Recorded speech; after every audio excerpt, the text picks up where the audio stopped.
जालना महानगर पालिका के स्कूलों में शिक्षा की गुणवत्ता बढ़ाने के लिए शिक्षक कौशल विकास प्रशिक्षण की शुरुआत कर दी गई है। इस विशेष कार्यक्रम का शुभारंभ आयुक्त तथा जिलाधिकारी आशिमा मित्तल ने किया। प्रशिक्षण में दीपक दराडे और राधा घुगे ने शिक्षण पद्धति, नवाचार और छात्र सहभागिता बढ़ाने पर मार्गदर्शन दिया। आयुक्त मित्तल ने कहा कि विद्यार्थियों की संख्या और शिक्षा की गुणवत्ता बढ़ाने के लिए ऐसे प्रशिक्षण नियमित रूप से आयोजित किए जाएंगे। कार्यक्रम में अतिरिक्त आयुक्त अर्जुन गिराम, सहायक आयुक्त केशव कानपुरे, शिक्षा अधिकारी फैसल शाह और महानगर पालिका के सभी शिक्षक उपस्थित रहे। जेवढे लोक सहभागी झाले तेवढा लवकर आपल्याला नाही परिणाम दिसणार आहे शाळांमध्ये।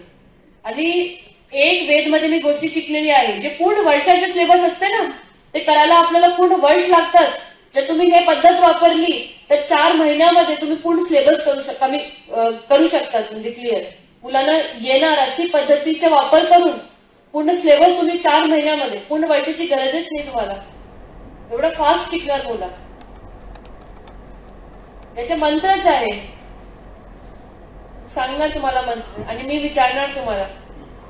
गती दुप्पट आणि आनंद तिप्पट आहे नाही, म्हणजे ऑप्शन तर राहायला पाहिजे ना, त्यांना जायचे की नाही, बाहेर जाऊन काही करायचे की नाही, त्यांच्याकडे ऑप्शन तर राहायला पाहिजे। मग त्यांची इच्छा आहे, त्यांना जायचे नाही तर ते थांबणार, पण जायचे आहे आणि त्यांना मग असं वाटत आहे की नाही मला तर इंग्लिशच येत नाही, त्यांना खूप वाईट वाटणार।